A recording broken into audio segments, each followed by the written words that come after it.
Hello, Charles County. Welcome to another episode of Inside Your County Government. We're doing a special feature on the Ready, Set, Prepare series today. It is actually a beautiful day in Charles County as we record this. We're sitting in the studio in the government building, and it is lovely out.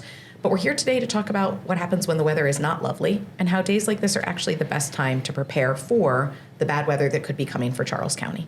I'm Doria Fleischer in the Media Division, and I'm thrilled to be joined by Wade Haubert, our Emergency Manager in Department of Emergency Services. Thanks for being here, Wade. Great to be here as always. I know. I always like that you're as excited about doing this stuff as I am. That's such a rarity, so thank you.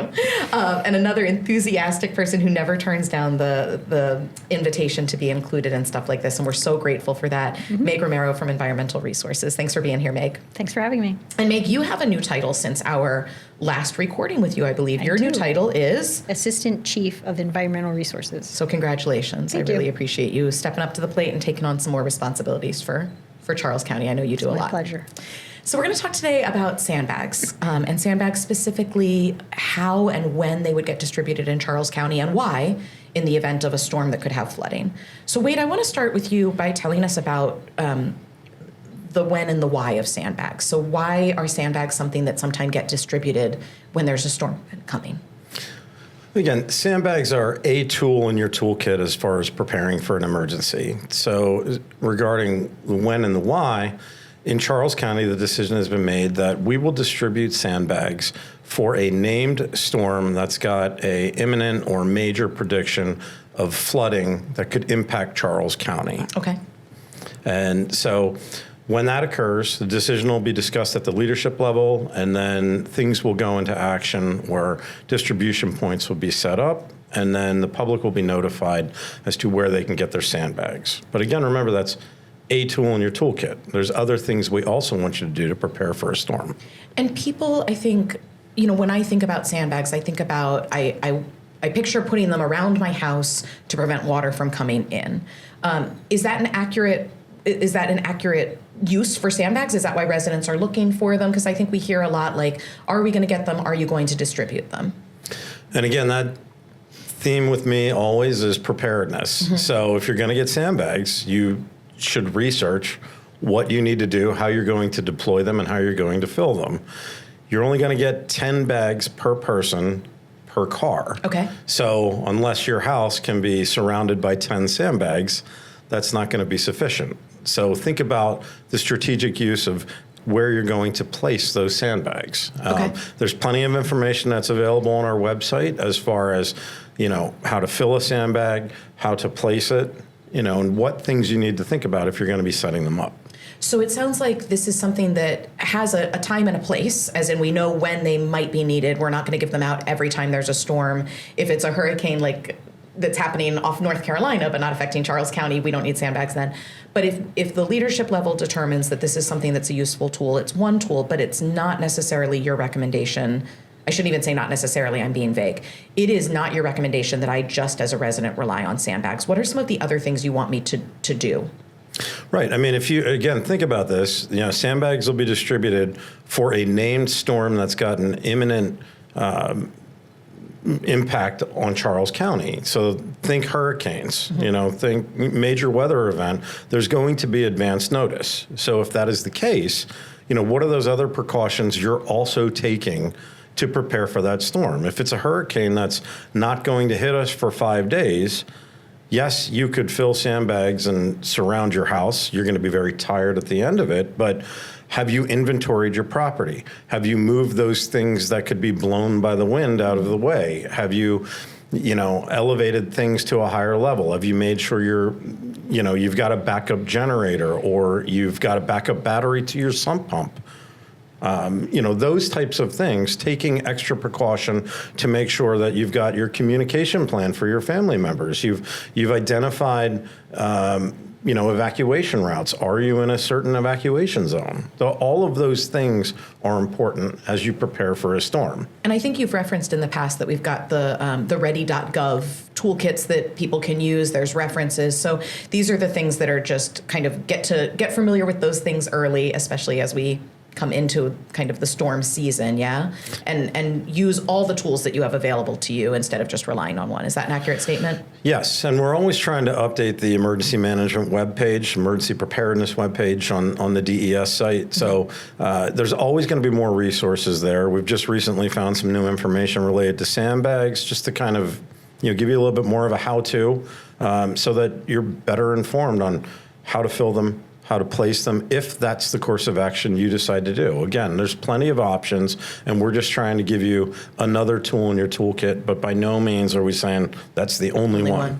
And I appreciate that, because I think sometimes when we get overwhelmed, it's kind of like I'm looking for like, what could I grab? What could I do? And I think we hear that a lot on social media from our residents of, are you going to give out sandbags? It kind of feels like the quickest, safest thing to grab for, literally and figuratively.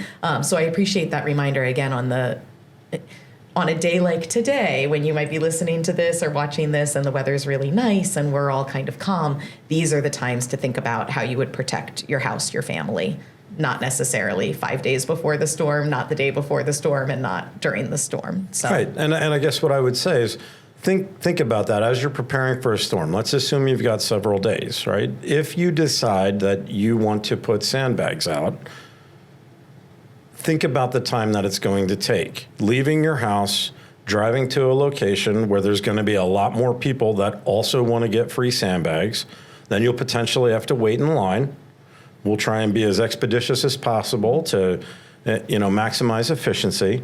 But then you're going to have to fill the sandbags, and then you're going to have to put them in your car. Make sure that your car can carry the load so that it's not, you're not breaking down on the side of the road. Right, weighed down by the sand. Yeah. And then you're going to have to get back to your house, unload them, and put them around and the place where they need to be. So again, that process that I've just described presumably could take an hour to an hour and a half. Mm-hmm. I mean, safely speaking, so think about that as you factor into your plans and preparing for a storm.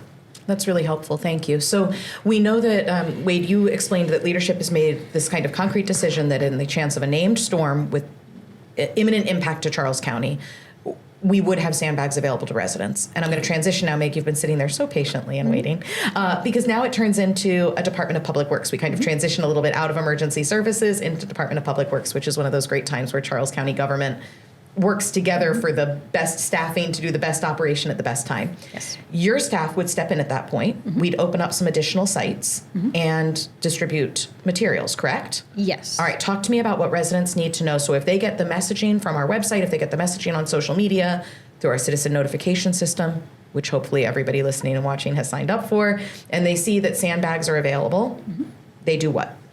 We will have sand available at 3 locations: Piney Church Road Mulch Facility, Breeze Farm Recycling Center, and the Pisgah Recycling Center. So residents near those areas are interested in getting sandbags. They can come to those locations. We ask them to bring their Charles County ID. We'll have staff on site. They will confirm they are Charles County residents. We also ask them to bring their own shovels. Staff will provide, like Wade said, each person will get 10 bags. 10 empty bags, like Yes. 10. Yes. Okay, gotcha. 10 empty bags. And our staffing will then direct them to the sand, and the residents are responsible for filling the sandbags as much or as little as they would like and move through the line and head back home. So we're providing the raw material, as in here's a bag, here's a sand. Yes. You need to bring your own shovel, and you need to be able to do it yourself. Your staff is really just there to make sure the environment is safe and that people are being checked as they come in. And if it's 10 bags, 10 empty bags per resident. So if there are 2 people with Charles County IDs, I say Charles County IDs. If there's 2 people with IDs that show that they have addresses in Charles County, that would be 20, and it just keeps going up. Okay. Yes. Remembering Wade's point that we have to be able to get all that sand home safely if you've packed adults into a car. Okay. Yes. Gotcha. Meg, what are the customer service on both side things that you want our residents to remember? So what are some things that you help your staff remember and you train them for an event like this, but also what are the things you want our residents know to promote as much civility and customer service and, as Wade said, efficiency, because I don't want to sit in line longer than I need to. What are some things you're training your staff on, and what are some things you want residents to remember as your staff are helping them? Well, it's going to be a stressful situation for, I think, everybody involved, for the residents, for DES, for our staffing on site. Our staff, we train them regularly throughout the year on customer service and how to deal with residents in a respectful manner.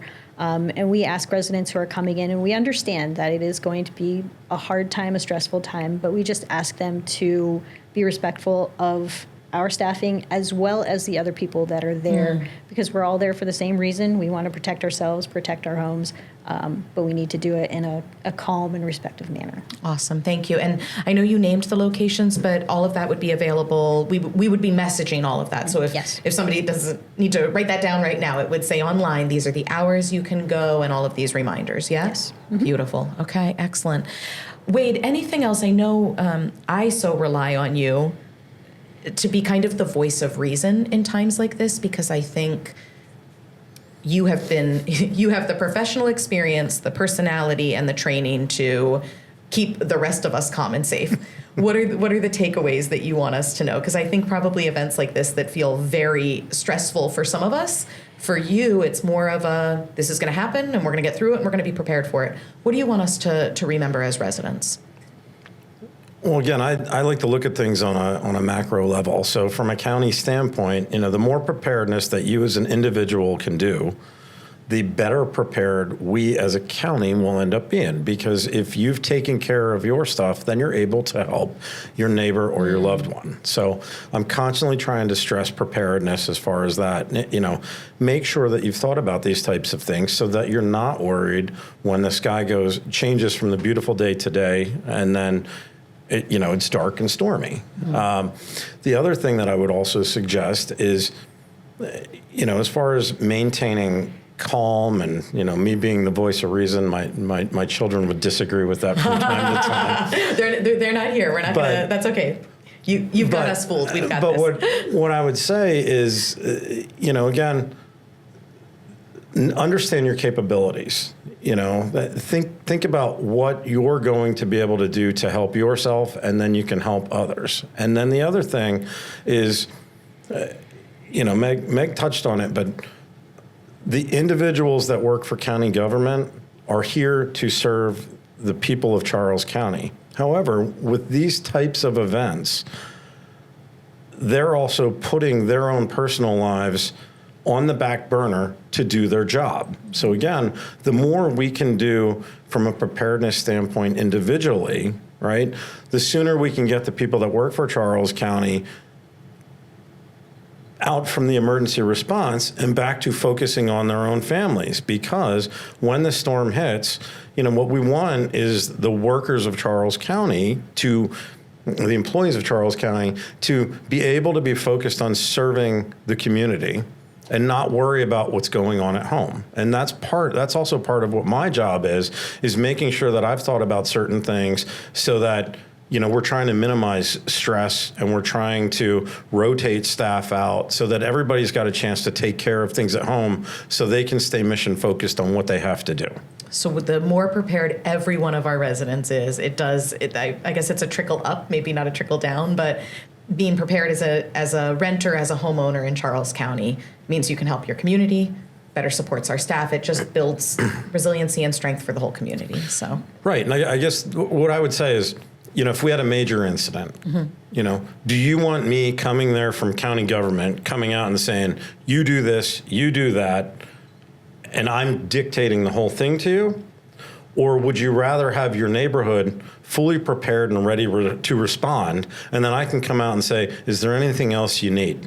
Now, it's not going to work exactly like that, but that's roughly the concept. And so if we can have, that more holistic approach where, we've got things handled at our level, and then we request resources when we need them, that's going to benefit everyone. That makes sense. Thank you for sharing that, Wade. And thank you for being that voice of reason and preparedness so that we're looking towards you on a good day instead of calling you and knocking on your door when there's a problem, when there is that incident.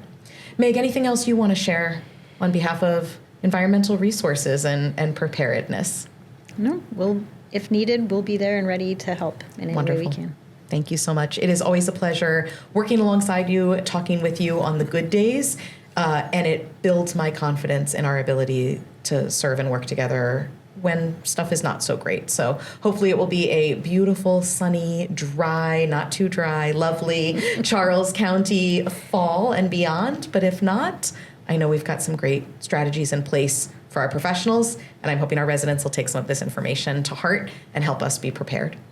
Thank you so much, Wade Haubert from Department of Emergency Services and Meg Romero from Department of Public Works. I appreciate you both being here. Thank you. Thank you.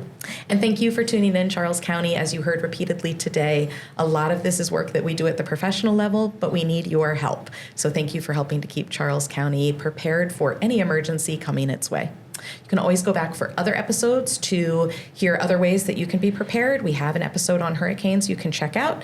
And of course, as I mentioned earlier, please sign up for our citizen notification system so you have immediate notification when you need the news in Charles County. Thanks so much, Charles County. Take care, stay safe, and stay engaged. Thanks for listening. If you like this podcast and want to hear more, search Charles County Government on Apple Podcasts, Spotify, or wherever you get your podcast. And be sure to like and subscribe. We're also available on YouTube. Search Charles County Commissioners. And stay connected for all county news, information, and programs by visiting www.charlescountymd.gov/stay connected.